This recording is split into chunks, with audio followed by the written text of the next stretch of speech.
Today we're going to work on determining volume, and first we're going to start with cross-sectional area, and then we're going to talk about volumes from rotating. So as we're doing some of these, I will try in class to show you a better example of what this kind of looks like. So by slicing, we've got some kind of weird looking shape that's three-dimensional, and I'll just draw, we got a function. And here's the problem, I'm drawing it three-dimensionally. Alright. What we do, we find the area of a piece in the middle as a function, and we keep slicing it. So think about like a loaf of bread being sliced. So the easiest way for me to show you this is just to show you a few of them, how it's done. So our area cross section is x plus 2, and we're going from -1 to 3. So again, our volume here is just going to be the integral from -1 to 3 of our area function integrated with respect to x. Alright, so this is a very easy example. We'll do some harder ones as well. Some of them will be harder to visualize, and during class I'll try to have a few things ready to demonstrate what it looks like. So if we do this, the x becomes 1/2 x squared, the 2 becomes 2x, and we're going from -1 to 3. So then we just plug in our -1 and our 3. We get 1/2 of 3 squared plus 2 times 3 minus, and I got 1/2 of -1 squared plus 2 times -1. Alright, that gives me 9/2 plus 6 minus, that becomes 1/2. That is a -2 that becomes a +2. And if we add all these together, we end up with 12, which is our volume. Alright. So, this says find the volume with a cross-sectional area of a to the x being pi, and then we've got 4 minus x, and that stuff's squared. So this function, again, the volume looks like this, and what we'll see in a second is that this looks a lot like our volume that we do with the discs or the washer method. But we're going to start off with this. Now there's a couple things we can do, but we need to take care of this 4 minus x squared, so we're going to have to substitute. We could expand it out as well, but I'm just going to substitute here. So u is equal to 4 minus x. du is going to end up being the derivative of that, which is just -1 dx. So if I do my substitution, there's a couple things I can do. Number one, I can pull the pi out front. Number two, it has to be negative for this to work. So, alright, so I'm doing my integral from 0 to 2 of u squared du.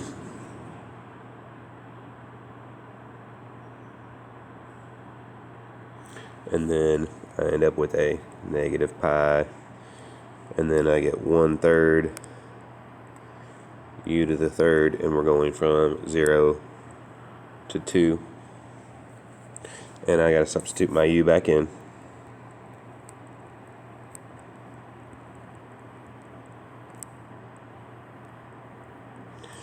Alright, when I do that, I have to evaluate this with the 0 also, because 4 minus 0 isn't going to go away. So I've got negative pi, and then I can go ahead and multiply that by the third. And then I'm going to do 4 minus 2 cubed minus 4 cubed. So that gives me negative pi over 3, that's 8, because 4 minus 2 cubed is 8, 4 cubed is 64. That gives me a negative 56. So negative 56 times the negative is going to be 56 pi over 3. And that's my final answer. So, one more where we have to figure out a volume. Alright, so we could figure out this volume of a pyramid just by using our geometric formula. And at the end, we'll go ahead and show you that this is the same if you want. So, this is very similar to the example in the book. So if you want to read it through that example, you can read through that. It kind of explains it very similarly. One of the things about this pyramid, in order for us to use what we did before, we've got to put the x-axis through the top of the pyramid. That's 80 feet. The base is 150 feet. So, at x equals 0, the side is 150, so that gives me a point. And at x equals 80, we know that the base side is 0. So that gives me 2 points. Now, the length of this side is kind of pretty much a line. So we're going to write a function of that as a line. So we need to find the slope of that line. And we're just going to do 150 minus 0 over 0 minus 80. And that gives me negative 150 over 80. And that's, my slope is going to be negative 15/8. My initial value at 0 is 150, so my area function is going to be that line.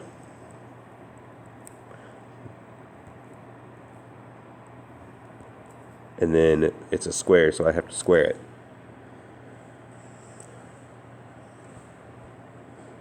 So now we just need to integrate from 0 to 80. This area function.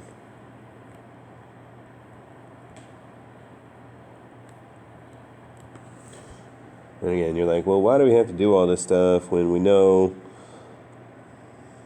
some of the other formulas for doing this?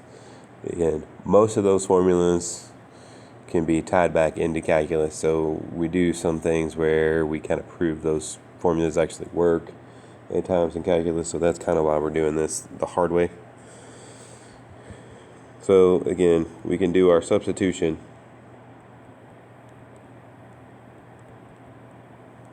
Since that's squared, I didn't write that down at first.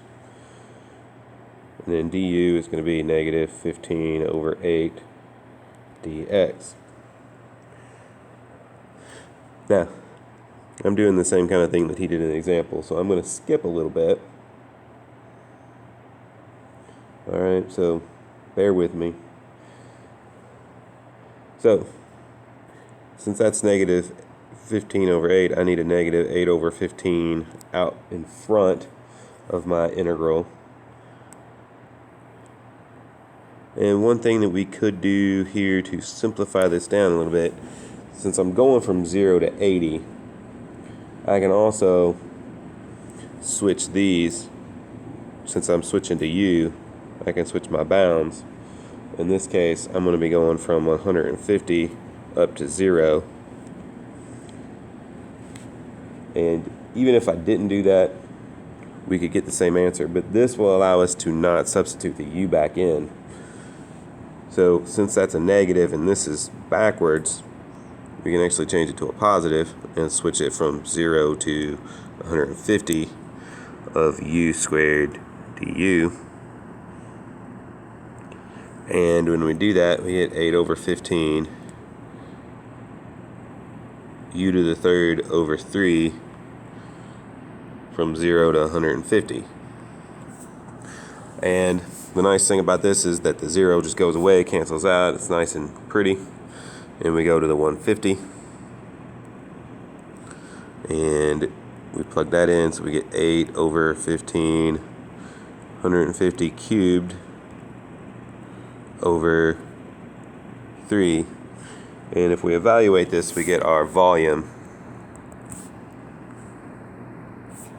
equal to 600,000 cubic feet. I don't know why this is being dumb right now. Alright.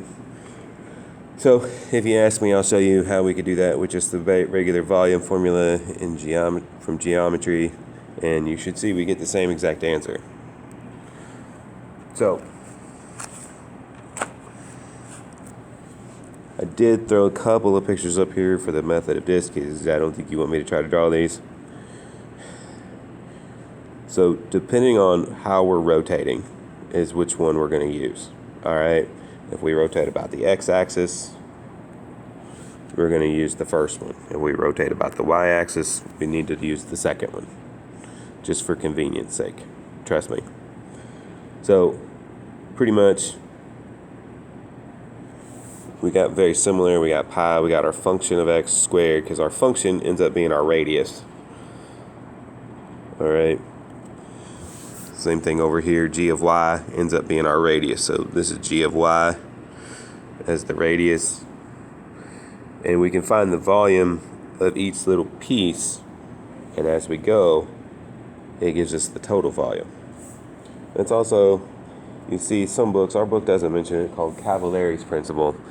And if you stack up a bunch of quarters or a bunch of pennies, you can kind of see how they stack up to get the volume. If they were really small, it would be a little bit better.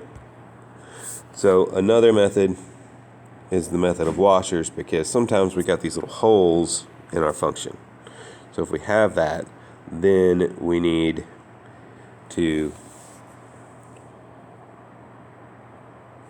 modify our formula a little bit. Now, I took this out of another calculus book. Our book does not have this formula. He kind of talks about how this works. So I took this out so that we could actually maybe do some stuff a little bit easier. Alright, so we're going to find the volume of a solid bound by the region with y equals 2 minus x, y equals 0, x equals 0, and then first thing we're going to do is revolve about the x-axis. The second one, for the line y equals 3. So I'm going to show you this kind of split up. So the first thing we need to do, let's sketch our little region. So 2 minus x is going to be a line from 0, 2 down to 2, 0. And our bounds are the x and the y-axis. So we got this little triangle that we are spinning around the x-axis. So I'm going to draw a little arrow here around the x-axis. So pretty much that's going to make a cone. Alright, I'll show you in class if you need me to, where I'll try to find a calculator that will spin that for us and do it correctly.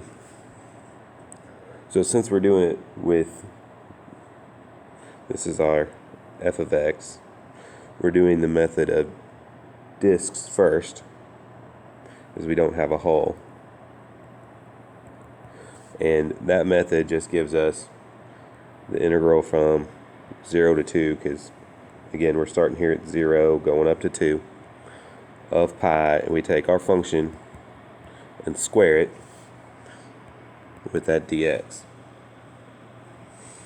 Alright, so I'm going to substitute again because it's just easier to do, and you'll see that du is equal to negative dx. So that means when I substitute, I get a negative pi out there. I get u squared du. And I know on the last example, when I did my substitution, I changed my integration bounds. I'm not worried about that here because it's a simple enough function. I'm not always going to change things if I don't have to.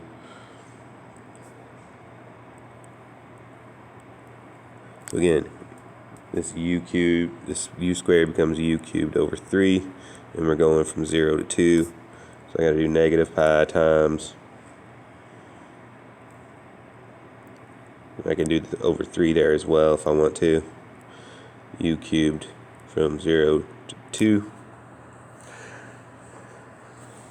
So when we put that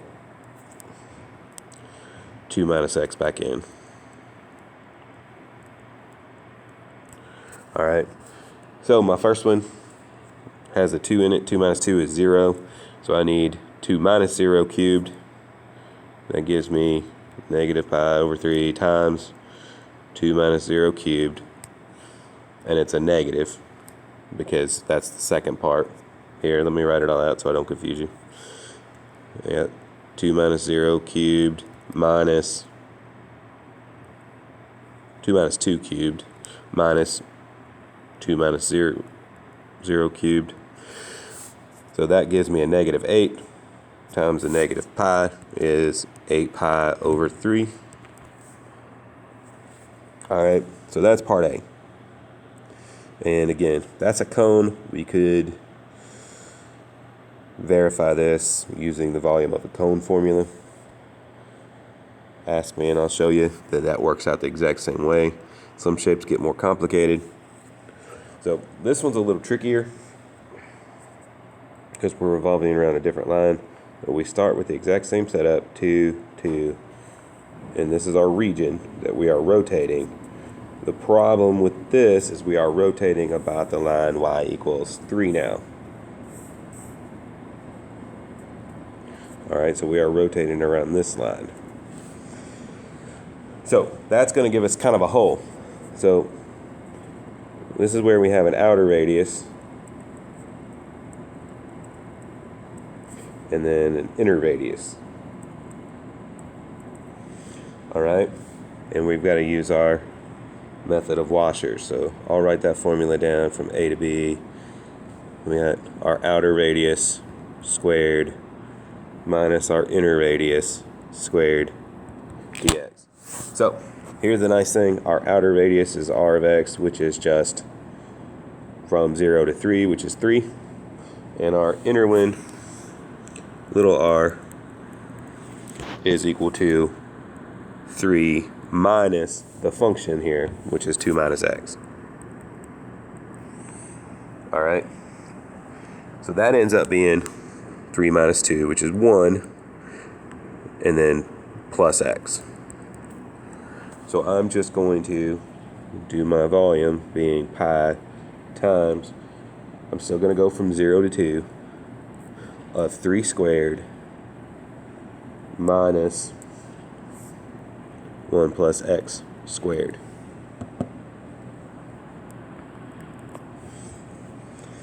Now, I could do a substitution, but I'm just going to go ahead and expand this out this time. So that's a 9 minus, and then I get 1 squared is 1, x times 1 plus x times 1 is 2x plus x squared. Alright, so then I've got pi times the integral from 0 to 2. 9 minus 1 is 8, minus 2x minus x squared. And then we find our antiderivative, and I get 8x